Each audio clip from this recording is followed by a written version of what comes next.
자, 그러면 오늘 양적 연구와 질적 연구 연구 과정이랑 공통점까지 이제 좀 세세한 거 좀 알아봤는데요.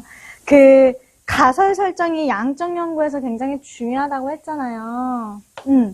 그래서 우선 가설의 조건도 좀 알아봐야 될 것 같고요. 그 전에 앞서서 우리가 가치가 자료 수집 방법을 할 때 어떤 연구를 할 때 가치가 개입돼도 조금 허용이 되는 부분과 가치가 절대적으로 중립되어져야 되는 객관적이게 연구해야 되는 그 과정의 절차들이 좀 있거든요. 그것 좀 먼저 알아볼게요.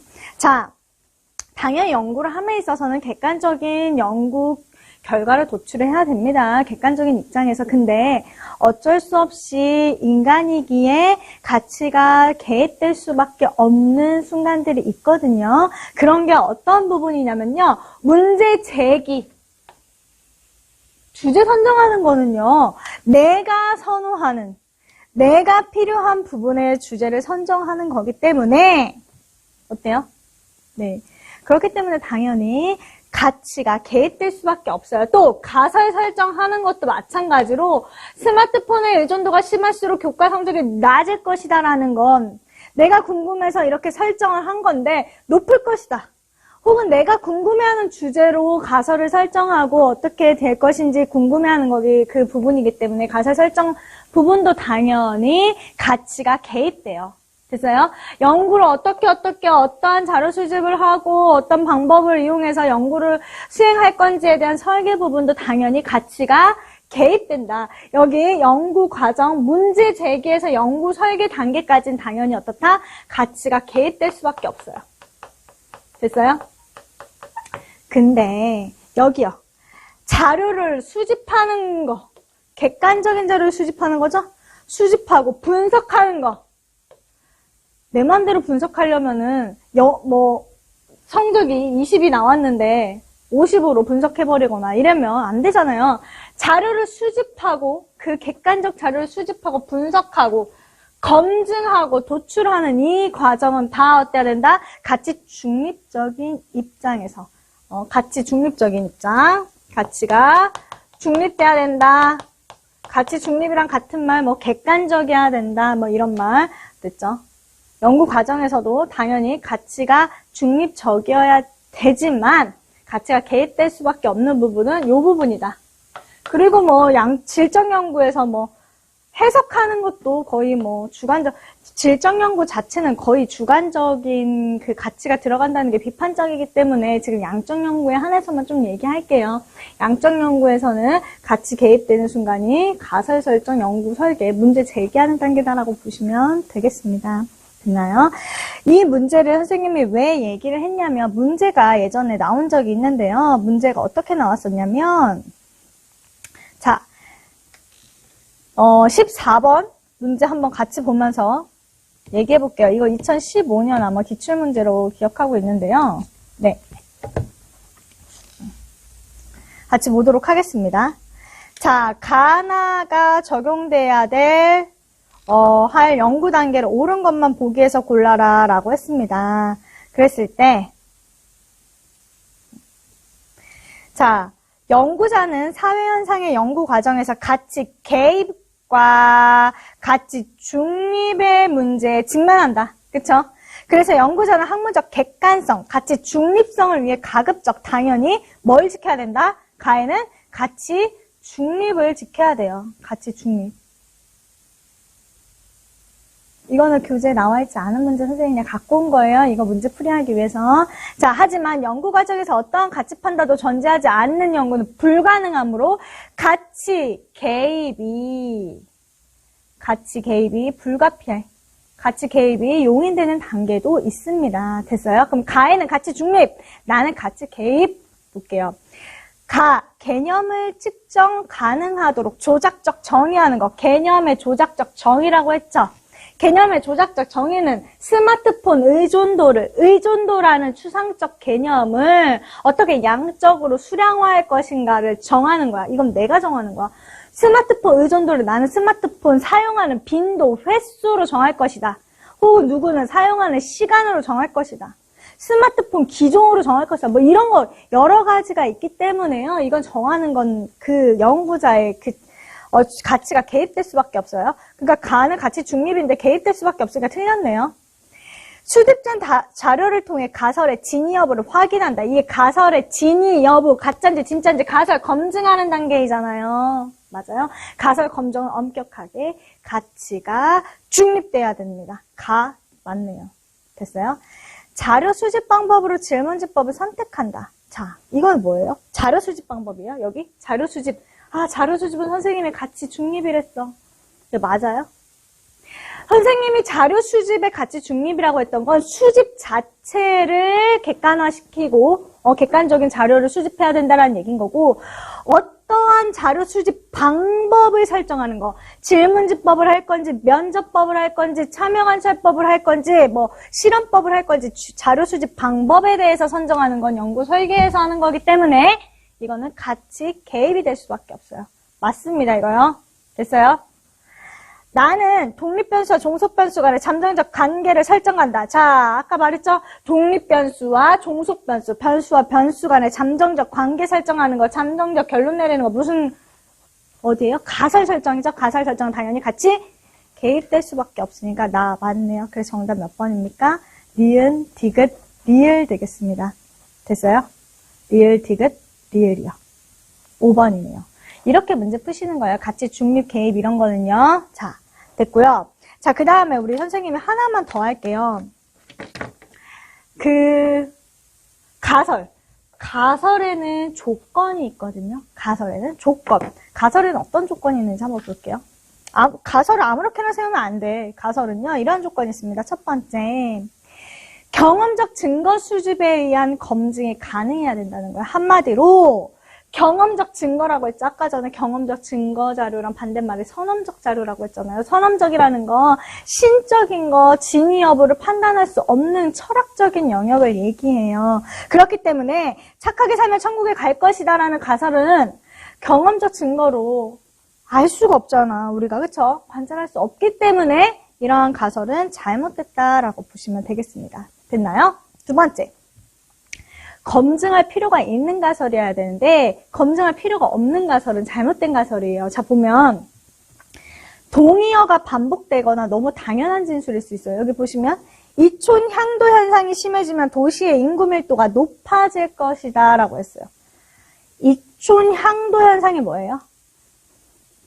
농촌에 있는 사람들이 도시로 많이 이동하는 것을 이촌 향도 현상이라고 하는데 그럼 당연히 도시에 있는 사람 농촌에 있는 사람이 도시를 많이 오니까 당연히 도시의 인구가 많아지는 건 너무 당연하죠. 그쵸? 이런 거는 가설에 안 돼요. 동어의 반복도 안 돼요. 어떤 거냐면, 우리가 컴퓨터 게임 하는 시간이 많아질수록 서든하는 시간이 많아질 것이다. 롤하는 시간이 늘어날 것이다. 컴퓨터 게임이 롤이고 서든일 거 아니에요? 동의어 반복된 거야. 이런 것도 안 된다는 거예요. 됐나요? 세 번째입니다. 변수의 관계를 명확하게 해야 된다. 이 변수와 변수의 관계를 명확하게 해야 되는데 문화비 지출이 많으면 소득이 높아질 것이다. 엥겔 지수라고 경제 배운 사람 있는지 모르겠지만 소득이 높아지면 높아질수록 문화비 지출이 많아지고 생활비 요런 게 식생활 먹는 거 이런 게 지수가 비용이 점점 줄어든다라고 하거든요. 근데 여기에서 뭐라고 해서 문화비 지출이 많으면 소득이 높아진다고 했죠. 반대로 말한 거야. 그러니까 원인과 결과에 대한 걸 잘못 말한 거야. 한마디로 소득이 높아지면 문화비 지출이 많아질 것이다. 이렇게 하면 맞는데 원인과 결과에 대한 변수관계를 정확하게 하지 않은 거다. 네 번째 보겠습니다. 가치 중립적 진술이어야 된다. 당위적 진술이 안 된다. 당위적이란 말 우리 언제 한번 했는데? 우리 첫 번째 시간에요. 자연현상과 사회문화현상 할 때 그랬죠? 당위적이라는 거 뭐뭐 해야만 한다. 그쵸? 가치가 들어가 있는 뭐뭐 해야만 한다는 당위적 진술은 사회문화현상에 대한 어떤 특징이 하나였잖아요. 그래서 정치가 발전하려면 예를 들어서 의원내 갈 때 실시해야만 한다. 이런 건 가설이 아니야. 알겠어요? 가설은 변수와 변수, 독립변수와 종속변수의 상관관계를 뭐뭐 할 것이다 라고 잠정적 결론을 내리는 것이 가설 설정이라고 보시면 돼요. 됐죠? 자, 우리 여기까지 오늘 저번 시간에 했던 양적 연구, 질적 연구에 대해서 좀 세분화된 거 알아봤는데요. 이 부분에 대해선 자료 수집 방법 하면서도 또 계속 나오니까요. 같이 보도록 하고요. 오늘은요, 문제풀이 좀 할게요. 문제풀이를 거의 우리 친구들이, 현대고 학생들이 너무나도 공부를 열심히 했는데 관점이 거의 질문이 다 들어왔어요. 관점 질문 들어온 거 우리 같이 하면서 한번 같이 할게요. 간점 문제 같이 앞에 보도록 하겠습니다. 네. 803번부터 보도록 할게요. 803번부터 같이 보도록 하겠습니다. 803-1번입니다. 다음 글에 저출산 문제를 보는 입장에 대한 옳은 설명을 보기에서 고른 거라고 했습니다. 자, 입장. 어떤 입장이니까 어떤 입장인지 한번 볼게요. 우리 사회의 저출산 문제는 사회 전체에 큰 혼란을 초래할 것이다. 가족제도의 비정상적인 작동이 교육제도, 정치제도 등 다른 사회제도에 영향을 미칠 수밖에 없기 때문이다. 따라서 저출산 문제의 해결은 우리 사회 전체를 위해 매우 중요하다. 저출산 문제는 청년 취업난, 가족의 자녀 양육비 및 교육비 부담에 기인하고 있으므로 경기 회복과 이를 통한 가계소득 증가가 바탕이 될 때 자연스럽게 해결될 수 있다. 한마디로 어떤 의견이에요? 이거 기능론이에요? 어떤 논이에요? 네, 맞아요. 이거는 어떤 제도에 다른 영향을 미칠 수밖에 없고 비정상적인 어떤 제도의 비정상적인 작동이 문제죠. 그쵸? 그래서 이를 통해서 이러한 기능이 작동할 수 있도록 가계소득의 증가가 바탕이 될 때 자연스럽게 이런 제도적인 방침을 마련해야 된다라는 거니까 기능론적 입장이에요. 그쵸? 같이 보겠습니다. 1번. 갈등론의 관점에서 저출산 문제 이해하고 있어요? 아니죠. 기능론이죠. 2번. 저출산 문제가 경제적 요인에 의해 발생한다고 본다. 맞아요? 맞죠? 왜? 맨 밑에 봐봐요. 경기 회복과 이를 통한 가계 소득 증가가 바탕이 될 때 자연스럽게 해결된다잖아. 왜? 원인이 자녀 양육비, 교육비 이런 부담 때문이라고 했으니까 당연히 경제적 요인 때문인 거죠. 맞습니다. 저출산 문제에 대한 이 의식 차원의 해결 방안, 이 친구가 물어본 게 이거였어요. 의식 차원으로 해결 방안 해야 되느냐, 제시하고 있냐. 의식 차원이라는 게 뭐냐면요. 한마디로 문제점이 발생했을 때 해결책을 마련할 때요. 제도적인 방침과 사회적인 측면, 개인적인 측면은 나뉘어요. 어떤 문제가 발생했을 때 노인 일자리 문제가 발생했을 때 사회적인 측면은 이런 거죠. 노인 일자리를 많이 마련해주는 제도적 방침이 필요하다. 이런 게 사회적 측면이에요. 근데 개인적 측면이라고 하면 뭐겠어요? 개인적인 의식, 우리가 도와줄 수 있는 부분. 저출산 같은 것도요, 우리 개개인의 인식이 달라져야 되는 거잖아요. 어떤 사회적인 제도도 마련돼야 되지만, 아이에 대한 핵가족화 문화보다는 확대가족이나 대가족에 대한 전통적인 문화에 대한 장점을 많이 의식적인 차원에서, 어떤 개인적인 차원에서 이런 제도적 방침이나 어떤 해결을 제시하고 있는 게 아니잖아요. 지금 보면 가계 소득 증가가 바탕이 돼야 된다. 제도적 방침이 마련돼야 된다라고 보이는 거잖아요. 그렇기 때문에 이거는 의식 차원의 해결 방안이 아니라 제도적 차원이다. 의식 차원이라는 건 개인의 의식, 나의 의식이 개선돼야 되냐, 어떤 개개인의 의식이 개선돼야 되냐라고 묻는 것과 같습니다. 됐죠? 리을 사회제도 간의 유기적 관련성을 전제로 저출산 문제 영향력을 예측하고 있다. 그쵸? 항상 유기적인 관계, 연대감, 이런 거, 그쵸? 나오면 사회 유기체설 생각하시면서 기능론 가시면 되겠습니다. 그래서 정답 몇 번이에요? 네, 그래서 정답 4번입니다. 리을 정답 4번 되겠습니다. 됐나요? 다음 번 넘어가도록 할게요. 다음 번은요. 806-1번 페이지 3페이지예요. 같이 보도록 하겠습니다. 교육을 바라보는 갑, 을의 관점에 대한 설명을 옳은 거. 관점에 대해서 물어봤으니까 우리 관점 뭔지 알아봐야겠네요. 자, 땡땡 고민 게시판에요. 원하는 대학에도 가고 좋은 직장도 가고 싶은데 어떻게 해야 될까요? 라는 고민 상담이 올라왔어요. 그래서 갑이 이러네요. 열심히 공부하면 누구나 원하는 대학에 갈 수 있어요. 대학에서 높은 학점을 받고 실력을 쌓으면 자기 전공에 맞게 취업도 할 수 있어요. 이처럼 우리 교육이 인재를 양성해서 사회가 필요한 곳에 배치하는 역할을 잘 수행하고 있으니 열심히 노력해보세요. 교육은 우리 신분 상승의 기회를 마련하게 해주고 어떤 성적에 따라 학업 성취 능력에 따라서 여기에서 나타나는 것처럼 적재적소의 사회가 필요한 곳에 인재를 배치함으로써 보상을 받을 수 있게 하는 것이 당연하고 그러한 기능들을 제대로 수행하고 있다라고 보는 게 갑의 입장이 무슨 논이에요? 네, 맞습니다. 기능론이에요. 기능론. 됐어요? 을 같이 볼게요. 그렇지 않아요. 솔직히 부유층 자녀들만 원하는 대학에 가고 좋은 직장 갖는 거 아닌가요? 그렇지 않은 아이들은 좋은 대학에도 못 가지만 설령 가더라도 좋은 직장에는 취업하기 어려워요. 결국 교육은 밑줄 가진 자들의 기득권을 유지하기 위한 수단과 도구일 뿐이다. 교육제도, 어떤 사회질서, 사회제도는 가진 자들, 기득권층, 지배 집단만의 그 불평등한 구조를 재생산하기 위한 수단에 불과하다. 무슨 논입니까? 네, 갈등론 입장인 겁니다. 됐어요? 자, 1번 같이 볼게요. 갑의 관점은 교육을 사회가 요구하는 규범체계, 내면화 과정으로 본다. 이 친구가 질문한 게 요거. 규범체계, 내면화 과정으로 본다. 이런 거예요. 규범체계, 내면화 과정이라는 거는요, 뭐예요? 다른 말로 사회화랑 똑같은 말이에요. 우리는 규범을 학교에 와서 어떤 규범을, 질서를 내면화하잖아요. 습득하잖아요. 어떤 문화를 습득하고 있잖아요. 배우고 있잖아요. 그쵸?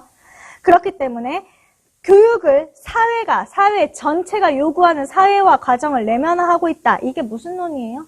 기능론 입장이에요. 기능론 입장.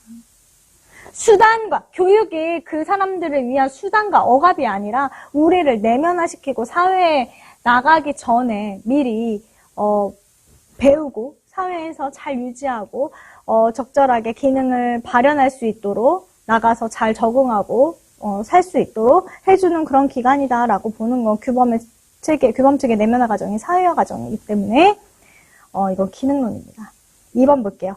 갑의 관점은 교육활동이 이루어지는 상황적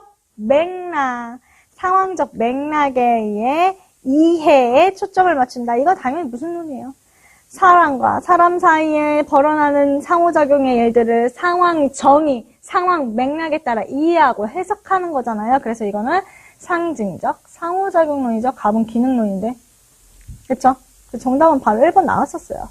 자, 3번 보겠습니다. 을의 관점은 교육의 계층의 재생산을 억제한다. 교육의 계층의 재생산을 억제하는 게 아니라 교육이 계층의 재생산을 유지하는 수단인 거죠. 네, 그 불평등한 계층을 재생산하는 거죠. 그래서 을의 관점은 갈등론이기 때문에 재생산을 억제하는 게 아니에요. 틀렸습니다. 을의 관점, 갈등론은 현대 사회 질서를 유지하기 위해 교육은 접근기의 평등을 강조한다. 접근기의 평등. 한마디로 이 기회의 평등을 강조하는 건 어디냐면요. 접근 기회의 평등. 기능론의 입장이에요. 한마디로 교육의 기회가 평등하게 주어지고 접근 기회가 평등할 때 그거에 대한 성취 수준에 따른 보상의 결과가 마땅하다고 보는 거잖아요. 기능론은. 한마디로 접근 기회가 불평등하다라는 건 한마디로 난 접근하고 싶어도 부모의 경제적, 사회적 지위 때문에 접근하지 못한다라는 거거든요. 이건 갈등론의 입장이에요. 접근 기회가 근데 다 평등하대. 그렇다는 건 나의 정말 순수한 노력에 의해서 결과가 보상받는다는 얘기예요. 만약에 접근 기회가 불평등하다는 건 내가 노력하고 싶어도 부모의 사회 경제적 지위 때문에 내가 기회가 불평등하게 자리 잡고 있다는 뜻이에요. 근데 여기가 접근 기회 평등을 강조한다는 건 당연히 기능론의 입장이죠. 그러니까 열심히 해라 라고 하는 거죠. 네. 그래서 을이라고 했으니까 틀렸습니다. 갑과 을 관점은 모두 학교 교육의 내용에 계층 간의 유불리가 존재한다. 계층 간 유불리가 존재하는 건 어디예요? 당연히 갈등론이죠. 지배계층의 자녀, 피지배계층의 자녀 다르게 유불리가 존재하죠. 그래서 틀렸습니다. 그래서 정답 몇 번이에요? 네, 정답 1번 되겠습니다. 됐나요? 다음 문제는요. 809-2번입니다. 809-2번. 자, 다음 페이지네요. 809-2번 같이 볼게요. 표는 질문 가다를 통해서 사회문화 현상을 이해하는 관점이라고 했습니다. 관점. A씨를 구분한 것이다. 이에 대한 옳은 설명을 보기 위해서 고른 거. A씨는 각각 기능론, 갈등론, 상징적 상호작용론 중에 하나래요. 같이 보도록 하겠습니다. 자, 가에는 인간을 능동적인 주체로 전제하는가가 적당하다. 자, 봐. 인간을 능동적이고, 개인의 자율성을 중시하는가? 라고 하는 이 가의 질문은 어떤 거예요? 상징적 상호작용론에 대한 질문이죠. 그럼 가에 만약에 들어간다라고 했을 때 얘가 두 개 나왔잖아. 상징적 상호작용론은 기능론, 갈등론, 상징적 상호작용론 중에 하나니까 하나밖에 없는 미시적 관점이잖아요. 얘가 두 개 나와 버렸기 때문에 기억은 맞을 수가 없죠. 그래서 기억은 틀렸습니다. 니은 볼게요. 나아가 사회 구성원의 주관적 상황정의 나왔습니다. 상징적 상호작용론이에요. 주관적 상황정의에 기초한 상호작용을 중시하는가? 라면 기억과 니은의 답변은 서로 다르다. 맞아요? 자, 우선 니은의 그 질문이 상징적 상호작용론이라고 하려면 얘라는 답변은 하나가 나와야 되고 아니오라는 답변은 두 개가 나와야 되죠? 네, 여기 지금 A에 아니오가 벌써 있네. 그럼 당연히 기억과 니은은 둘 중에 하나는 얘고 하나는 아니어야 되는 거죠. 그래서 니은은 맞네요. 맞습니다. 둘 중에 하나는 서로 달라야 되죠. 답변이. 디귿 보겠습니다. 다에는 개인의 행위를 강제하는 사회체계를 중시하는가. 개인의 행위를 통제하고 강제하고 구속력이 있다는 건 사회 구조와 제도를 통해 사회문화 현상을 바라보는 거시적인 관점인 거예요. 맞아요? 그러면 개인의 행위를 강제하는 사회체계를 중시하는가. 이거는 거시적인 관점에 대해서 적절한가라는 질문이기 때문에 다해 보니까 아니오가 두 개 나왔잖아. 기능론, 갈등론은 어때야 된다고. 기능론, 갈등론에 대한 질문이기 때문에 다에 만약에 들어오면 얘가 두 개 나와야 되는데 아니오가 벌써 두 개니까 이것도 당연히 틀린 질문이겠죠. 됐어요? A, B가 각각 기능론과 갈등론 중에 하나라면 A, B 중에 기능론과 갈등론 중에 하나라면 다에는 갈등을 사회의 변동의 사회 변동의 원동력으로 보는가? 다가 사회 변동의 원동력으로 보는가가 적절하냐라고 했을 때 이게 갈등론의 시점이죠. 얘라고 나오려면. 맞아요? A, B가 각각 기능론과 갈등론 중에 하나라면 다에는 당연히 이 얘기가 기능과 갈등으로 갈려지지만 얘라는 답변에 갈등론이 오기 때문에 당연히 리을은 맞는 해석이죠. 맞아요? 그래서 정답 몇 번이다? 네, 정답 4번 되겠네요. 리을 정답 4번 되겠습니다. 디귿선지 그때 개인의 행위를 강제하는 사회체계를 중시하는가 이 부분을 잘 모른다고 질문 들어왔었는데 이 개인의 행위를 강제한다는 건 사회의 구조, 제도 이런 거시적인 틀을 중시하는가 이 말과 같습니다. 됐나요? 넘어갈게요. 자, 그림 810-2번 보도록 하겠습니다. 그림은 A씨에 대한 옳은 설명을 보기 위해서 고른 것은 A씨는 각각 기능론, 갈등론, 상징적 상호작용론 중에 하나래요. 자, 그랬을 때 A 보겠습니다. 인간은 상황정의에 기초하여 행동하는가? 상황정의 나왔으면 당연히 A는 얘라고 했으니까 상징적 상호작용론. 아니오라고 했으니까 B와 C 중에 기능론 또는 갈등론이 있겠네. 맞아요? 그리고 이렇게 B가 이렇게 나뉘고 A씨가 이렇게 나뉘었네요. A는 상징적 상호작용론 고정이에요. 됐어요? 같이 기억부터 보겠습니다. A는 사회 구조적 관점에서 사회문화 현상 바라봐요. 상징적 상호작용론은 사회 구조나 제도가 아니라 개인과 개인의 상호작용을 통한 사회문화 현상 보는 거고 분석하는 거기 때문에 틀렸습니다. 구조적 관점 아니에요. 미시적 관점이에요. 자, C가 사회 집단 간 상호 의존성, 상호작용이랑 상호 의존성이랑 구분하라고 했습니다. 맞아요? 상호 의존성을 강조한다는 건 C가 무슨 논인 거예요? C가 기능론이 되는 거고 B가 갈등론이 되겠네요.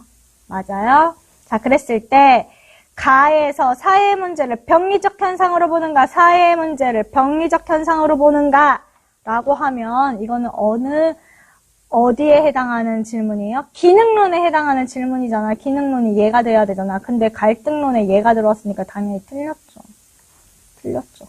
됐나요? 자, 디귿 보겠습니다. 가에서 사회 유기체설을 바탕으로 하는가 라고 했으면 사회 유기체설을 바탕으로 하는가 라고 하면 당연히 B가 이제 C가 뭐가 돼요? B가 이제 뭐가 되니까 B는 사회 유기체설을 바탕으로 하는가라고 하면 B가 당연히 기능론이 될 것이고 당연히 C가 일 때는 갈등론이 되는 거네요. 맞아요? 그랬을 때 B는 사회가 본질적으로 균형을 지향한다고 본다. 당연하죠. 기능론은요.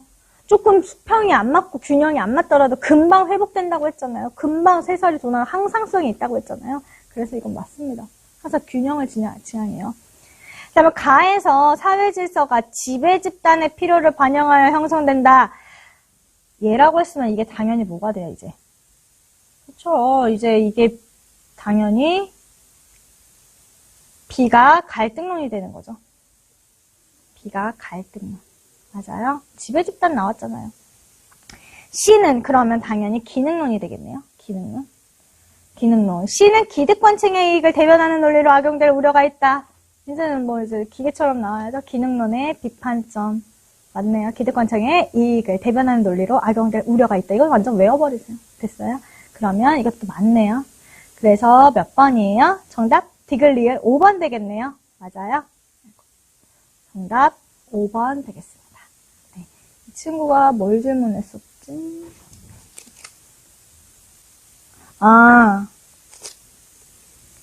친구는 그냥 질문이었네요. 자, 그 다음 같이 보겠습니다. 811-1번입니다. 그 밑에 문제요. 자, 표는 교육을 바라보는 이론적 관점 나왔습니다. 관점을 파악하기 위한 질문과 답변이다. 관점 중에 기능론, 갈등론, 상징적 상호작용론 중 하나의 관점에서 일관되게 응답한 학생 물어봤죠. 이 친구가 네 번째 질문을 모른다고 했는데 다 같이 한번 볼게요. 사회적으로 필요한 인재를 적재, 적수에 배치하는 기능을 수행하고 있다고 보는가? 이 인재를 적재, 적수에 배치한다. 이게 바로 아까 전에 나왔던 그 내면화 과정 있죠? 그 몇 번이었어? 아까 앞에서 봤던 규범체계 내면화 과정의 뜻이랑 같은 말이에요. 규범체계 내면화 과정이라는 게 사회화 과정인 거고 우리가 지금 학교에서 이 사회화를 하는 이유가 나중에 사회에 나갔을 때 잘 적응하기 위해서 미리미리 학습해 두는 거잖아요. 그런 거기 때문에 그런 걸 왜 하는 거야? 교육기관에서. 인재들을, 우리들을 적재, 적수에 배치한다는 거 한마디로 성적의 교과 성적, 학업 성취도 수준에 따라서 중요도 있는 직업에 배치해야만 그 기능이 제대로 작동한다는 얘기예요. 기능론은. 공부, 학업 성취 능력이 여기 있는 학생이 나중에 보상을 많이 받는 그 역할에 맞는 거를 수행해야 적절히 배치되어야 적재, 적수에 배치되어야 그 기능과 역할이 제대로 수행되고 그 사회는 유지되고 발전된다는 얘기인 거예요. 이렇게 인재가 저기 밑에 있는 기능을 수행할 땐 제대로 사회가 작동하지 않는다는 거 보는 거예요. 왜? 제 기능과 제 역할을 수행하지 못하기 때문이에요. 이해되세요? 그러니까 이건 당연히 기능론의 입장입니다. 기능론 입장. 자, 두 번째 볼게요. 기존의 사회적 불평등 구조를 재생산하는 기능을 수행하고 있다고 본다. 이거 뭡니까? 네, 이건 갈등론이죠. 갈등론. 자, 학교 교육을 통해 지배 집단의 가치 주입하고 있다. 이거 뭡니까? 갈등론. 네 번째 게 좀 헷갈렸나 봐요. 교육제도보다는 학습 과정에서 나타나는 상호작용과 그 효과를 중시한다. 이거 왜 헷갈렸을까? 상호작용, 그 과정 중시, 개인과 개인의 상호작용, 과정, 뭐예요? 네, 맞습니다. 상징적 상호작용입니다. 다섯 번째 보겠습니다. 사회 결속력을 제고하는 문화를 전승하는 기능을 수행하고 있다고 본다. 기능을 수행하고 있다고 본다.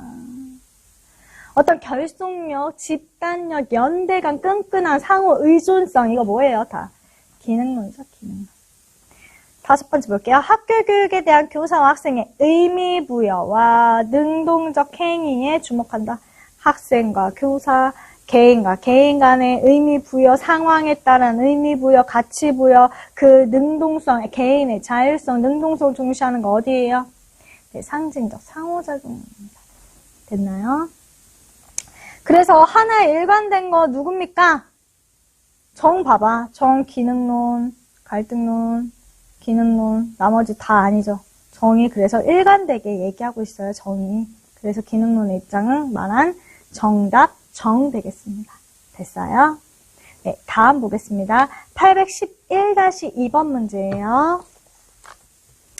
이 친구는 왜 C가, A, B, C가 뭐 어떤 논인지 이게 처음 푸는 문제 그 유형이라서 헷갈렸나봐요. 자, 결국은요, 선생님이 왜 문제풀이를 통해서 좀 더 구체화시키고 세분화시키라고 말을 하냐면요. 이론 자꾸 외우는 걸 자꾸 하지 마시고요. 한 번만 듣고 어느 정도 머리 체계화 시켰으면, 그 미세한, 그 미시적인 부분들에 대해서는 문제풀이를 통해서 들어갈 수밖에 없어. 그리고 문제 푸는 능력의 스킬을 중시해야 돼.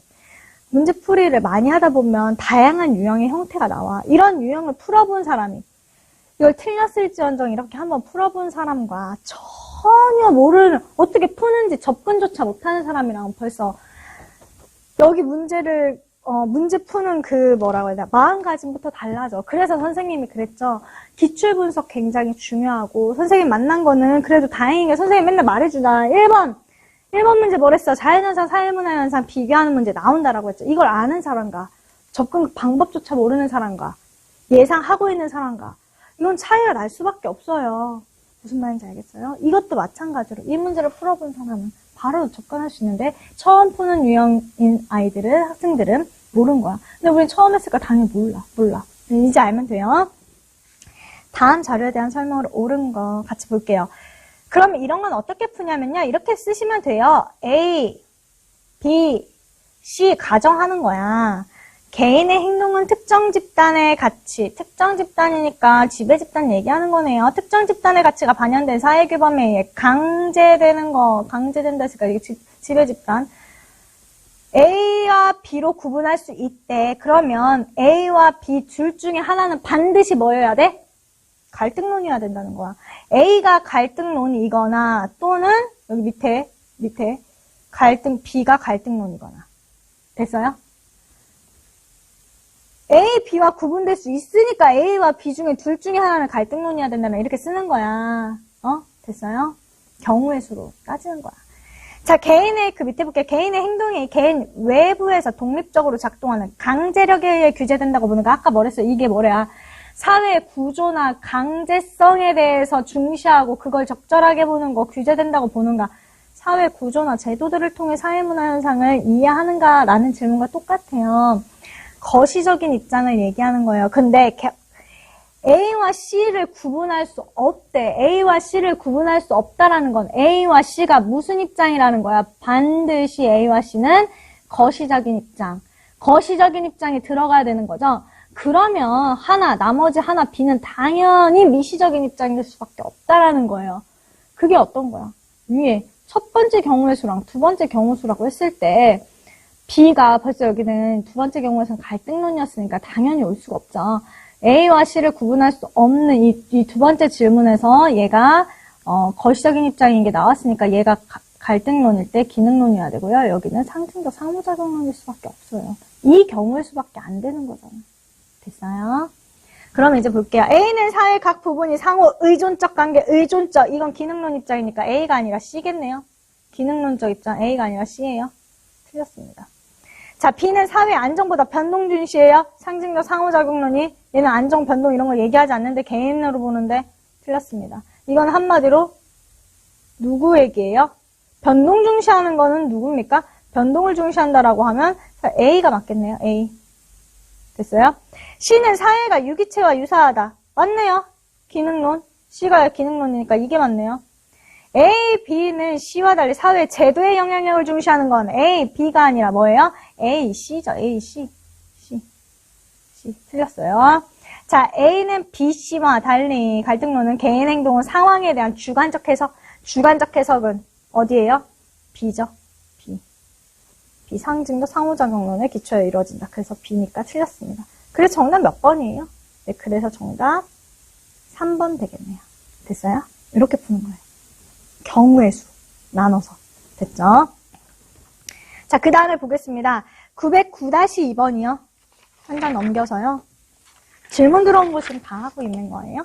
자, 2번 선지가 궁금하다고 했는데, 이거는 선생님이 봤을 때 굉장히 내가 좋아하는 문제야. 말 약간씩 다르게 해서 너희들의 함정을 빠뜨리는 문제 있죠? 관점을 알아도 이런 거는 잘못 못 치면 틀릴 수 있는 문제예요. 한번 같이 볼게요. 가나에 나타난 종교를 바라보는 관점 나왔으니까 우리가 어디에 대해서 이게 관점을 나눠봐야겠죠? 설명으로 가장 적절한 거래요. 자, 가보겠습니다. 원시 종교인 토템은 특별한 상징적 의미를 지닌 동식물로 공동체의 핵심 가치를 드러낸다. 토템에 느끼는 외경심은 다양한 의례를 통해 사회적으로 공유되며 집단적인 연대감 형성한다.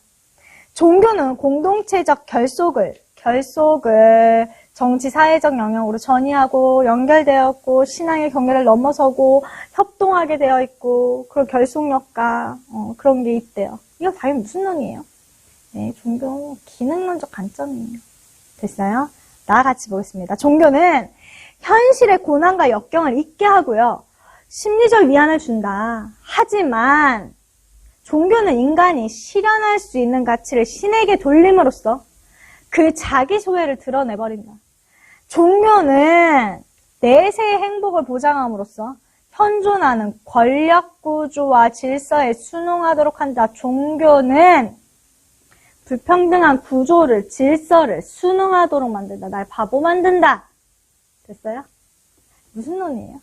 이게 갈등론이죠. 갈등론. 분명히 기능론과 갈등론까지 잘 왔는데 틀렸대, 이 문제를. 왜 틀렸을까? 같이 볼게요. 자, 가해 관점은 종교가 사회 통합에 기여한대. 맞아요? 기능론이니까 당연히 사회 통합에 기여하죠. 사회 통합에 기여한다. 이게 맞네요. 근데 또 헷갈려. 밑에 볼게요. 나의 관점은 종교를 통한 사회 개혁의 필요성을 강조한다. 이것도 맞는 것 같아. 왜? 사회 개혁, 구조 타파하자. 막 이런 거 나오니까 사회 개혁? 갈등론 맞는데? 나도 맞는데? 이게 헷갈렸나 봐. 근데 앞에 주어 잘 보랬죠. 종교를 통해서 개혁의 필요성 강조한 거야. 종교 자체가 권력을 재생산하는 구조와 수단에 불과하기 때문에 종교 타파하고 개혁하자라는 얘기예요. 됐어요? 종교를 통한 게 아니라 종교를 타파하고 없애야 돼! 이렇게 얘기하고 있는 겁니다. 이거 자체가 불평등한 구조를 재생산하기 때문에 됐어요? 이거 약간 난 어려운 문제라고 생각해요. 네. 근데 이런 것도 문제를 풀면서 알아내는 거지. 아무리 기능론 갈등론 아무리 이런 백날 공부해도 이거 틀려보고 다시 자기가 분석하지 않는 이상 체계화가 잘 안 돼. 이 과정이 반드시 있어야 돼요. 모든 과목 공부는 그렇게 해요. 자, 틀렸습니다. 3번 볼게요. 가의 관점은 나의 관점과 달리 상징을 통한 상호작용. 이건 무슨 소리예요? 이거는 상징적 상호작용론 얘기잖아. 가는 기능론인데 틀렸죠? 나의 관점은 가의 관점과 달리 종교 규범의 통제력이 사회 질서를 유지하는 데 기여한다고 본다. 종교 규범의 통제력이 사회 질서 유지한다. 어떤 종교의 그런 규범들은 사회 질서, 존속, 발전한다고 본다. 이거는 뭐예요? 이건 기능론적 입장이죠? 기능론적 입장이기 때문에 가의 관점이겠네요. 나의 관점이 아니라. 자, 5번 보겠습니다. 가나의 관점은 모두 종교제도가 현실의 불합리한 문제를 은폐한다. 불합리한 문제를 은폐하는 건 갈등론적 입장이죠. 그래서 가나 모두가 아니라 나의 관점이라고 보시면 되겠습니다. 됐나요? 네, 그래서 정답 몇 번이에요? 네, 정답 1번 되겠습니다. 종교 문제, 관점 문제였습니다. 됐어요? 자, 그 다음에 나와 있는 게 몇 번이냐면요. 910-1번 보겠습니다. 910-1번. 친구는 4번을 질문을 했는데 한번 볼게요. 표는 학교 교육을 바라보는 관점 A, B를 비교한 것이다. 이에 대한 설명으로 옳은 거 A, B는 각각 기능론과 갈등론이라고 이렇게 두 개 중에 하나라고 말을 해줬네요. 이거 조건들 잘 보세요. 기능론과 갈등론 중에 하나인 건지, 기능론과 갈등론 상징적 상호작용론 셋 중에 하나인 건지, 뭐 갈등론과 상징적 상호작용론 중에 하나인 건지는 좀 조건은 반드시 보고 풀어야 되는 거죠. 네. 학교 교육을 통한 사회 이동의 가능성을 과소평가한다. 한마디로 학교 교육을 통한 사회이동의 가능성을 과소평가하는 건 어느 입장이에요? 학교 교육을 내가 노력해서 정말 보상이 제대로 이루어진다라고 보지 않는 거야. 왜? 접근 기회 자체가 불평등했기 때문에 부모의 사회, 경제적 지위가 벌써 나를 가로막고 있기 때문에 내가 아무리 노력해도 내가 지배 집단으로 올라갈 수 없는 사회 이동을 할 수 없다는 거야. 피지배에서 사회 지배 집단으로. 알겠어요? 불평등한 구조가 아예 나뉘어져 있기 때문에 내가 열심히 한 게 다 보상받을 수 없다라는 얘기예요. 그 구조는 아무리 또 개혁되지 않는 이상 없어질 수 없다라고 얘기하는 겁니다. 그래서 이게 어디예요? 얘라고 한 게 갑이 그럼 당연히 갈등론이 되겠네요. 을은 기능론이 되겠고요. 됐어요? 같이 볼게요. A는 미안해요. 여기 갑과 을이 아니라 A하고 B였네요. 네, A, B가 어디 있나요? 네, 갑과 을이 아니라 A, B였네요. A는 사회통합을 위한 학교 교육의 순기능 강조한다. 갈등론이 순기능 강조예요. 역기능 강조하는 거죠? 틀렸네요. 오히려 순기능 강조하는 건 A가 아니라 B겠네요. B는 학교 교육의 사회 불평등 구조 재생산하고 한다고 본다. 불평등 구조 재생산하는 건 갈등론이잖아요. B가 아니라 A죠. 틀렸습니다. B와 달리 A는 학업 성취가 개인의 노력에 비례하는 건 기능론이에요. 노력해도 그거를 넘을 수 없다라고 보는 게 갈등론이기 때문에요. A가 아니라 여기가 B가 되겠네요. 됐어요? 가의 학교 교육을 통해 사회화가 이루어진다고 보는가? 한마디로 여기 질문이 제일 많이 들어왔는데요. 사회화, 학교 교육을 통해 사회화가 이루어지느냐. 사회화가 자체가 한 사회의 어떤 그 질서들을 미리 습득하고, 개인을 사회에 나아갈 때 적응할 수 있도록 해주는 게 사회화라는 건데요. 기능론의 입장은요, 개인이 사회에 잘 적응하고 제 기능을 수행할 수 있고 그렇게 되게 사회 통합을 위해서 필요한 게 사회화가 이루어진다라고 보고요. 갈등론에 있어서는 지배 집단의 불평등한 구조를 재생산하기 위해 사회화가 이루어진다라고 보는 거예요. 그래서 한마디로 학교를 통해 사회화가 이루어진다고 보는가라는 질문에는 기능론과 갈등론 다 해당돼요. 하지만 기능론은 사회에 적응하고 잘 통합하고 발전할 수 있게 하기 위해 사회화가 이루어진다라고 본다면 갈등론은 그 불평등한 구조를 재생산하기 위한 도구로서의 사회와 교육이 이루어진다라고 보는 거기 때문에요. 이 사회화가 이루어진다라고 보는 건 기능론과 갈등론의 입장입니다. 됐나요? 그래서 둘 다 같은 예라고 나와야 되는데 틀렸네요. 5번 보겠습니다. 가의 학교 교육 내용이 사회 전체 합의 기능론이네요. 반영되었다고 보는가가 들어갈 수 있다라고 했어요. 얘가 당연히 기능론에 얘가 나와 있고 갈등론에 아니오라고 나와 있으니까 이게 정답이겠네요. 네, 맞아요? 네, 그래서 정답 몇 번요? 정답 5번 되겠습니다. 됐죠? 자, 그 다음에 문제 보겠습니다. 이제 질문 들어온 건 다 했고요. 네, 질문 들어온 건 다 했고 우리 실증적 연구, 해석적 연구 해볼게요. 이제 양적 연구, 질적 연구에 대한 문제풀이 몇 개 안 되니까요. 이건 다 하도록 같이 다 해보도록 할게요. 페이지 7페이지로 넘어와서 같이 보도록 하겠습니다. 네, 803번 문제예요. 같이 보도록 할게요. 다음 글에 갑이 활용한 연구 방법에 대한 옳은 설명을 보기에서 고른 거. 그럼 연구 방법이라는 물음이 있잖아요. 그럼 연구 방법 딱 체계화해서 양적 연구인지 질적 연구인지 분석하셔서 푸시면 돼요. 지문 볼게요. 연구자 갑은 A 부족의 문신에 관한 문화 기술지적 연구를 했대.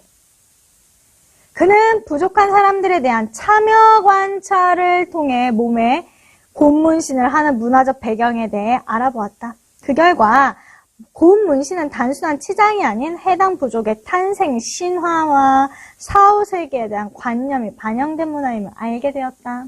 우리 지금 처음 하니까 이거 바로 안 보이는데요. 자료 수집 방법 한번 다 공부한 친구는 바로 보여. 참여 관찰했고 어떤 문화 기술지적 연구를 했다라는 건 당연히 무슨 연구예요? 질적 연구예요. 질적 연구. 왜냐면 우리 그 다큐멘터리 같은 거 다른 문화 체험하기 위해서 다른 나라 가서 같이 살면서 그 나라의 문화 체험하고 관찰하는 거 본 적 있어요? 그런 게 바로 다 질적 연구에 해당해요. 왜 그 사람들의 문화를 같이 살면서 체험하고 관찰해요? 그들의 문화와 역사적 배경과 맥락을 총체적으로 깊이 있게 이해하기 위해서 그런 거예요. 됐어요? 그래서 이거 질적 연구에 해당하는 방법입니다. 1번 보겠습니다. 기억. 사회문화 현상과 자연현상이 본질적으로 같다고 봐요. 질적 연구는 다르다라고 보죠. 그래서 방법 논적 2번론입니다. 틀렸어요. 자, 연구자의 직관적 통찰을 통해 사회문화 현상을 이해하고자 한다. 너무나도 질적 연구죠? 네, 맞습니다. 디귿 볼게요. 상황, 맥락 속에서 사회문화 현상이 지닌 의미에 대해서 해석을 추구한다. 자, 이게 되게 딱 보자마자 뭘 느끼셔야 되냐면 상징적 상호작용론에서 나오는 표현이에요. 근데 상징적 상호작용론이 질적 연구와 의미가 좀 비슷해질 수밖에 없어요. 왜냐하면 질적 연구도 깊이 있는 이해, 심층적 이해, 상황 정의에 따라 사람마다 느끼는 주관적 해석에 따라 상황적 맥락에 따라 맥락적 해석이 달라지기 때문에 깊이 있는 이해가 필요한 거잖아요. 상징적 상호작용론도. 여기서도 마찬가지예요. 질적 연구도. 깊이 있는 이해, 심층적 이해가 목적이기 때문에요. 어떤 상황 맥락에 대한 어떤 주관적인 의미 해석의 연구를 해석을 추구하는 겁니다. 같은 계통이라고 보시면 돼요. 네, 맞죠? 그래서 이해해보겠습니다. 개념의 조작적 정의 나왔네요. 개념의 조작적 정의를 통해 사회문화 현상을 계량화해서 분석하고자 한다. 이거는 우리 당연히 양적 연구에서 하는 방법이죠. 틀렸네요. 그래서 정답 몇 번이에요? 니은, 디귿. 네, 정답 3번 되겠네요. 됐어요? 네, 810번 같이 볼게요. 표는 질문에 대한 답변을 통해 사회문화 현상의 연구 방법 A, B를 비교한 것이다. 이에 대한 옳은 설명을 보기 위해서 고른 것은 이라고 했습니다.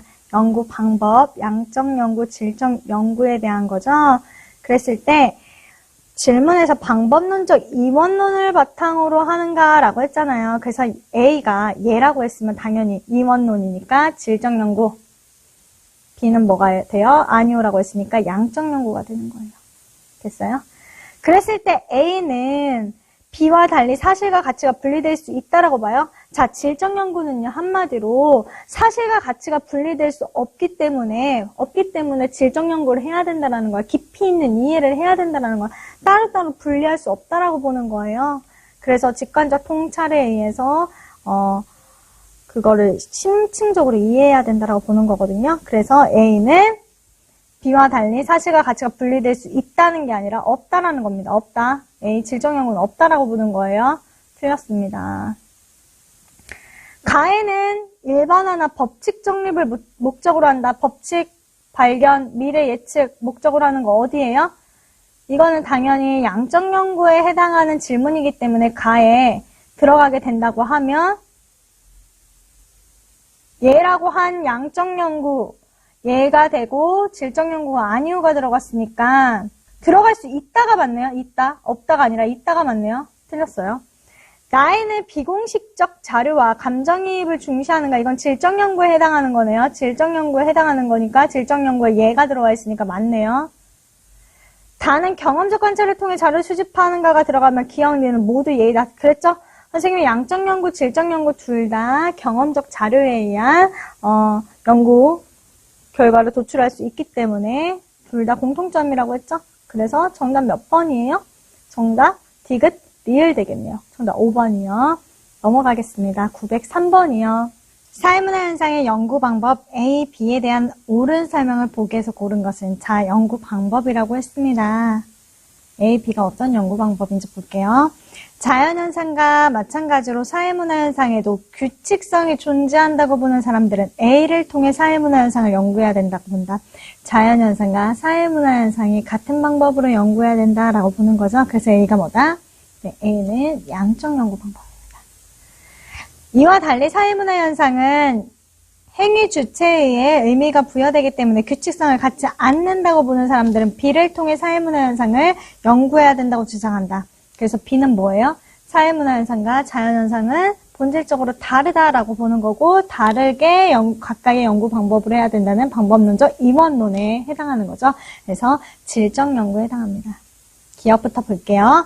A는 연구자의 감정이입 중시 이해한다. A가 아니라 뭡니까?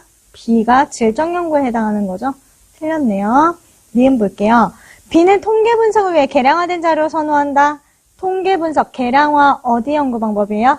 네, 질적이 아니라 양적 연구 A에 해당하겠죠? 틀렸습니다. D가 볼게요. A와 달리 B는 질적 연구는 연구 대상자의 의도나 행위 동기를 심층적으로 이해하는 데 적합한 거는 뭐예요?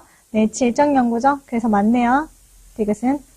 리얼 보겠습니다. B와 달리 A, 양적 연구는 변인 간의 관계 규명을 통한 법칙 발견을 목적으로 한다. 법칙 발견 목적으로 하는 건 무슨 연구? 양적 연구죠. 그래서 A에 해당하는 거 맞네요. 그래서 디귿, 리을이 정답이 되겠네요. 정답 몇 번? 네, 5번 되겠습니다. 됐죠? 마지막 라스트 904번 하도록 하겠습니다.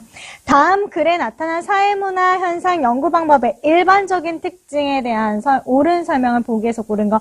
자, 연구 방법의 특징이라고 했습니다. 그럼 어떤 연구 방법인지 알아야 되겠죠? 보겠습니다. 사회문화 현상이 행위 주체인 사람은 자신에게 가해지는 사회의 영향을 나름대로 해석하고 의미를 부여해 행동한다. 그러므로 사회문화 현상의 연구는 행위자의 의식에 내재되어 있는 지식, 가치관, 문화, 그리고 행위자가 자신의 행위에 부여하는 주관적 의미를 밝혀내야 한다. 이러한 것들은 행위에 참여, 행위자에 대한 관찰 및 이들과의 대화 등을 통해 알아낼 수 있다. 관찰, 대화로. 비공식적 문서를 통해 알아낼 수 있다. 이거 어떤 연구 방법에 대한 특징이다? 네, 맞습니다. 질적 연구에 대한 특징입니다. 됐어요? 기억부터 보겠습니다. 인간행위 이면에 담긴 의미를 파악한다. 겉으로 드러나는 피상적 연구가 아니라 깊이 있는 이면에 담긴 의미를 중시하는 게 무슨 연구예요? 질적 연구죠? 그래서 기억 맞네요. 니은 보겠습니다. 연구자의 직관적 통찰과 감적 이입적 방법 이해를 중시한다. 당연히 이거 질적 연구에 해당하는 얘기네요. 디귿 보겠습니다. 경험적 자료의 분석을 통한 법칙 발견 목적으로 하는 거 어디? 양적 연구죠. 양적 연구죠. 틀렸어요. 양적 연구에 해당하는 거예요.